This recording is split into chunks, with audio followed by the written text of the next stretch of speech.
반갑습니다. 저는 메가스터디에서 생명과학을 강의하는 박지향입니다. 여러분, 선생님이랑 같이 이렇게 3월에 있는 학평의 해설 강의를 진행하려고 하는데요.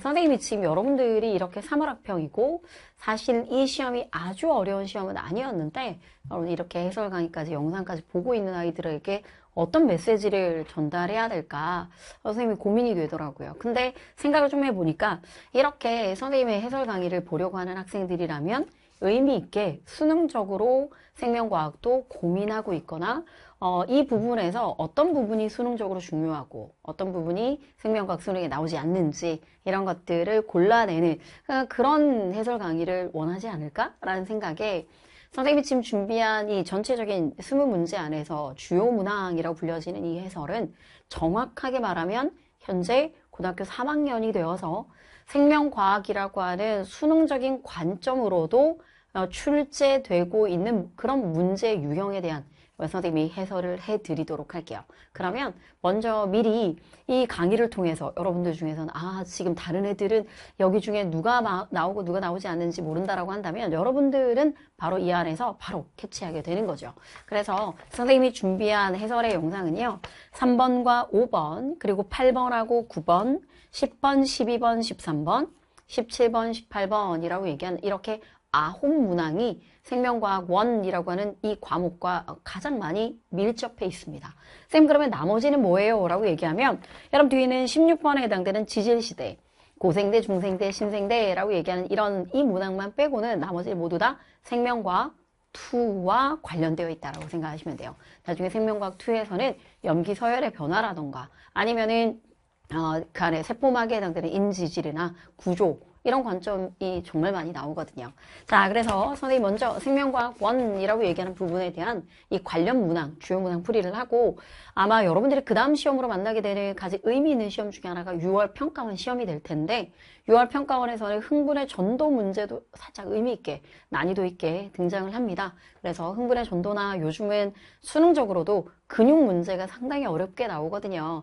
그래서 여러분들 학년에서 바로 먼저 적용할 수도 있다 보니 흥분의 전도나 근육이라고 하는 부분을 내신 공부할 때 조금 의미 있게 해두시면 6월 평가원 시험에서도 괜찮은 또는 여러분들이 원하는 1등급을 받지 않을까라고 생각을 해요. 자, 3번의 문제 먼저 같이 확인해 보도록 할게. 자, 3번 문제는 정답률이 78이었습니다. 표는 A와 B의 특징에 대한 유무를 나타냈다. A는 대장균과 그 다음에 하나는 박테리오파지를 순서 없이 나타낸 것이다. 진짜 중요하거든요. 나중에도 되게 복잡하게 많이 등장해요. 자, 대장균이라고 이렇게 불려지는 얘는 세균의 범주 안에 들어갑니다. 세균 안에 들어가는 이와 같은 대장균이 있는데요. 대장균은 꼭 기억해야 되는 것 중에 하나가 단세포 생물이라고 얘기를 하는 거야.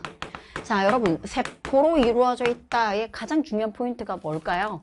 핵일까요? 아니에요. 이게 핵이 세포 구조에서 가장 중요한 포인트를 가지고 있는 게 아니랍니다. 그럼 뭐가 됐냐면 세포막이에요.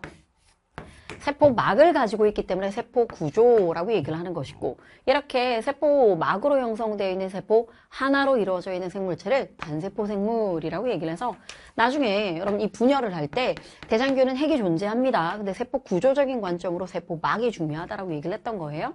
나중에 분열을 할 때는 세포 분열, 이분법 또는 분열법이라고 얘기하는 걸 통해서 증식을 하는 거지.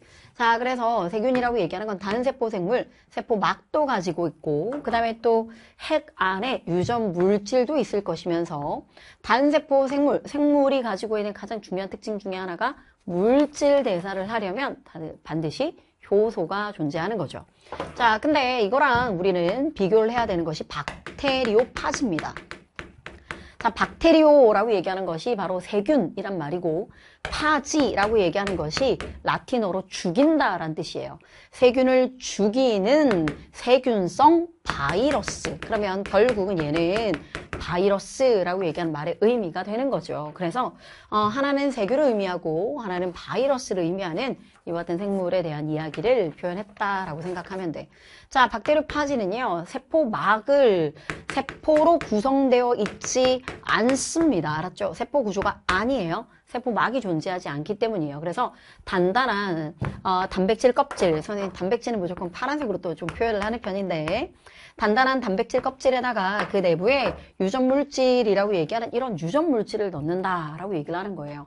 그래서 지금 이들은 유전물질이라고 얘기하는 이 점에서는 자, 유전물질 공통적이지만 나머지 서로 다른 점도 확인하셔야 되겠고 여기 나와 있던 이 박테리오파지라고 얘기하는 바이러스는 자기 자신만의 효소가 존재하지 않는다는 거 되게 중요하죠. 자, 그렇기 때문에 문제 안에 첫 번째 확인하게 되는 건 세포 구조로 되어 있지 않습니다. 그래서 A가 바로 박테리오파지가 될 것이다. 자, 그래 문제의 정답은요. 2번이 정답이에요. A는 박테리오파지라고 얘기를 해야 되는 것이고 그러면 A가 박테리오파지면 B가 대장균이 되는 건데 A도 B도 모두 다 유전 물질을 갖는 거예요. 동글동글. 그리고 여기 나와 있던 B 여기 대장균이라고 얘기하는 건 세포 구조로 되어 있는 거죠. 자, 기억하고 얘는 모두 동글이다. 맞는 말 정답은 2번이었습니다. 마지막에 스스로 물질 대사를 하느냐라고 얘기를 한다면 여기 A라고 얘기하는 것이 박테리오파지였는데 스스로 물질 대사 못하죠. 효소가 없으니까. 그래서 해당하면 안 되는 거예요. 자, 정답은 2번이었습니다. 지금 옆에 선생님이 이렇게 간단하게 적어준 이거든요. 나중에도 진짜 시험 문제로 많이 등장하고 있는 내용 중에 하나라고 생각을 하시면 돼요.